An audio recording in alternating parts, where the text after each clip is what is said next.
everyone. This is the third video for the 2.08 lesson. We're just about done with the reading, and then we're going to do the other activities. So we have to read till 6:34. And let's see, where did we leave off?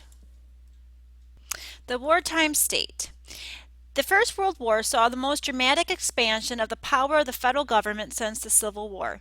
Faced with the need to mobilize the nation, the government began to manage the economy to an unprecedented extent. When the nation's railroad companies proved unable to move the vast quantities of food, fuel, and equipment demanded by the military, President Wilson set up the Railroad Administration and brought the companies under temporary federal control. Worried about getting enough food to the American and Allied armies, Congress created the new Food Administration, headed by an engineer and future president, Herbert Hoover. The agency's slogan was "Food will win the war." Among other things, the Food Administration encouraged Americans to conserve food by fasting or eating more simply. Its campaign ad proclaimed, "Wheatless days in America make sleepless nights in Germany. And if you fast, you beat U-boats. If you fast, don't eat, you beat U-boats." The Food Administration also had the power to fix the prices farmers were paid for their crops. Hoover used this authority to encourage production by guaranteeing a high price for essential commodities like wheat. The most important of the new government organization was the War Industries Board, WIB, headed by Bernard Baruch, a wealthy financier whose knowledge of economic matters led President Wilson to call him Dr. Fax. The WIB streamlined war production by forcing war-related industries to cooperate with each other and the government.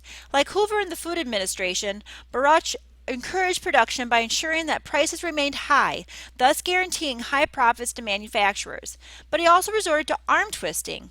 At one point, he told auto manufacturers that if they refused to cut back on their production of civilian vehicles to focus instead on military needs, the government would close the automobile industry. Through this combination of rewards and threatened punishment, the WIB brought a high level of efficiency to wartime industrial production. Agencies like the Food Administration, the Railroad Administration, and the War Industries Board did not last beyond the end of the war in 1918. Still, over the brief course of American involvement in the war, the power and economic influence of the federal government grew immensely. In 1916, the total budget of the federal government was less than $800 million. In 1919, government expenditures toppled $18 billion. That is quite an increase. In the picture here, women went enthusiastically to work for the war effort. This female worker welds a shield casing on a depth charge. And I believe this is where we stop. And go back to the lesson. Complete the reading guide. Hopefully you have that done. And then let's continue on and complete the over there sheet. The United States had a tradition of isolation ever since George Washington, in his farewell address, warned against American meddling in European affairs. For most Americans, the Great War was a European problem, something that did not concern them. When the United States finally decided to enter the war, it faced many challenges, particularly how to quickly raise a large army and how to fill the civilian labor shortage that resulted. Music as propaganda. Nations on both sides of the Great War were using everything at their disposal to wage and hopefully win the war. It was important to rally their citizens in support of their governments to the effort to defeat the enemy. One way in which governments encouraged popular support for the war was through the use of propaganda. Propaganda is biased information designed to arouse emotions in citizens. Biased means that while the information may be true, it is one-sided. The people presenting the information have a preference for a particular point of view. The information can be presented in posters, pamphlets, movies, newsreels, songs, speeches, cartoons, and other forms of written, visual, and verbal communication. So look at this one here. How is the British government using gender to stir emotions in this propaganda poster from World War I? So it says, "Women of Britain say go." So you have the women here at home with the little child watching their men march bravely off into war. So they're showing that to be a good British citizen, a good British woman, you need to be brave at home and allow your sons, your husbands, your brothers to march bravely and courageously off to war. Look at the 3 propaganda posters from World War I in this gallery. Keep the following questions in mind as you study each poster. What symbols, if any, are used in the poster? What feelings or emotions are aroused by the symbols?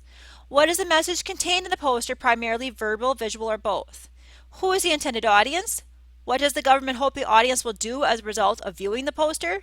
What government purpose is served by the poster? And do you think this poster is an effective propaganda piece? Why or why not?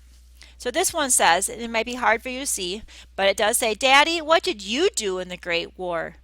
And there's the man sitting at home, his son's playing with little soldiers on the ground, his daughter's looking at a book. It's basically saying that the dad is being questioned, well, Daddy, what did you do? He's sitting there because maybe he wasn't in the war and now he's feeling guilty or ashamed that he didn't participate. And that would cause, looking at that poster, would make, if you were a man, you might be thinking, boy, I don't want my kids to question what I did. If I didn't participate, I should probably enlist and go serve my country. This one here says, rally around the flag. We must have more men. So, show a very patriotic scene there. Support your country, rally around the flag. And the next one, in this German poster, a Hungarian soldier uses a giant coin against a shield against the enemy. Help us in the fight for peace, subscribe to the war loan. So using the coin as a shield to say if you buy war bonds, help support the government, that money will help preserve and save me on the battlefield. Music as propaganda. Propaganda can also take the form of music. Through the long years of World War I, music played an important part of the lives of civilians and soldiers alike. In the second decade of the 1900s, most middle-class homes had a piano, and every family with a piano had at least one family member who could play. The family piano provided a means of entertainment in an age before television and radio. Because popular music of the time reached virtually the entire population, governments used it to inspire pride and patriotism. In other words, they used music as propaganda. One of the actions that drew the United States into the Great War was the use of unrestricted submarine warfare by the Germans, and in particular, the sinking of the Lusitania. On the next screen, read some of the lyrics from a song When the Lusitania Went Down. As you read the lyrics, think about the effectiveness as a song as a propaganda tool. The nation is as sad as can be. A message came from over the sea. 1,000 or more who sailed from our shore have gone to eternity. The Statue of Liberty high must now have a tear in her eye. I think it's a shame, someone is to blame, but all we can do is just sigh. So they're saying, boy, all we can do is sigh because we're not getting involved, even though people have died and the Statue of Liberty is weeping, our country is not doing anything. Some of us lost a true sweetheart. Some of us lost a dear dad. Some lost their mothers, sisters, and brothers. Some lost the best friends that they had. It is time they were stopping this warfare if women and children must drown, when many brave hearts went to sleep in the deep when the Lusitania went down. Americans forewarned. Here's just a notice of the unrestricted submarine warfare. And then there's just a citation there for the song. In 1917, shortly after the United States had entered the war, American composer George M. Conan wrote the lyrics and music to Over There. The song soon became a hit. Listen to one of the 3 versions of this famous song. The lyrics are also provided on the website.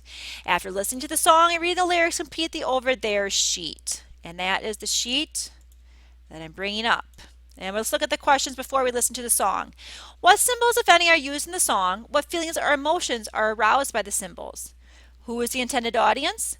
What does the government hope the audience will do? What purpose is served by the song? Do you think the song is an effective propaganda piece? Why or why not?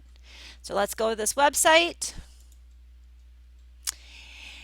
All right, let's read about it first. Reproduced below are the lyrics to America's best-known World War I song, Over There. Conan later recalled that the words and music of the song came to him while traveling by train shortly after the U.S. had declared war against Germany. All right, let's look at the lyrics. Johnny, get your gun, get your gun, get your gun. Take it on the run, on the run, on the run. Hear them calling you and me, every son of liberty. Hurry right away, no delay, go today. Make your daddy glad to have such a lad. Tell your sweetheart not to pine. Be proud her boy's in line. Johnny, get your gun, get your gun, get your gun. Johnny, show the Hun. The Hun was a name for the Germans. Who's a son of a gun? Hoist the flag and let her fly. Yankee Doodle, do or die. Pack your little kit, show your grit, do your bit, Yankee to the ranks from the towns and the tanks. Make your mother proud of you and the old red, white, and blue. Over there, send the word over there, that the Yanks are comin', the Yanks are comin', the drums are run-tummin' everywhere. So prepare, say a prayer, send the word to beware. We'll be over, we're comin' over, and we won't come back till it's over there. So, in a nutshell, we'll listen to the song too, but in a nutshell, it's saying the Americans are coming. Moms, dads, sweethearts, be proud. Don't let them delay. The Yanks are coming over there to Europe and they're going to defeat the Central Powers and soon will be over. So let's listen to the song and how it goes.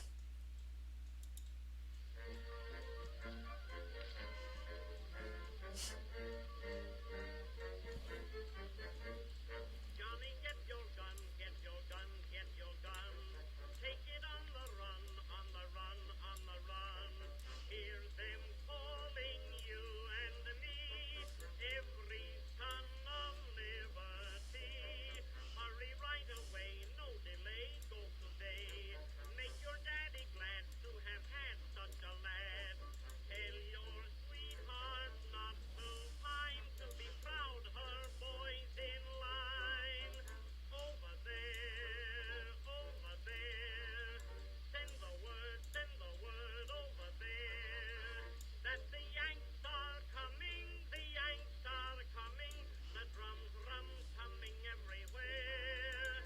So prepare, say a prayer. Send the word to beware. We'll be over, we're coming over, and we won't come back till it's over there, over there, over there. Send the word over there. That the Yanks are coming, the Yanks are coming. The drums rum-tumming everywhere.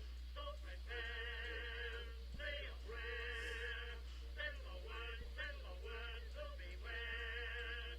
We'll be over, we're coming over, and we won't come back till it's over there.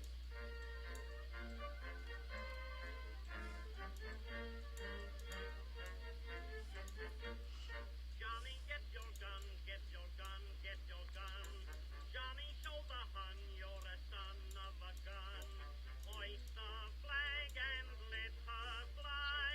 Yankee Doodle do or die. Pack your little kit, show your grit, do your bit. Yankee to the ranks from the towns and the tanks. Make your mother proud of you and the old red, white, and blue. Over there, over there. All right, we're just going to stop there. It's just the chorus again. Let's go back to the lesson. So when you go look at your sheet, here it is. What symbols?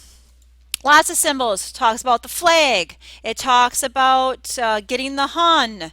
Those are all symbols you could refer to. The attended audience, people on the home front to support your child, your husband, your son, whatever it is. And then of course the soldiers themselves, to be proud and what they're doing. What does the government hope the audience will do as a result of listening to the song? That they're going to enlist. They're going to be proud. They're going to support the troops. What purpose is served by the song? Patriotic feelings for sure. Do you think the song is an effective propaganda piece? Why or why not? That's up for you to decide why you think it is or not. Just an opinion-based question there. Going back, make sure you've completed the rest of your reading guide and do not forget to complete the 2.08 checkpoint so you can check off that this lesson is completed. 2 questions there. Don't forget to do them. Good luck on your checkpoint and see you in the next lesson.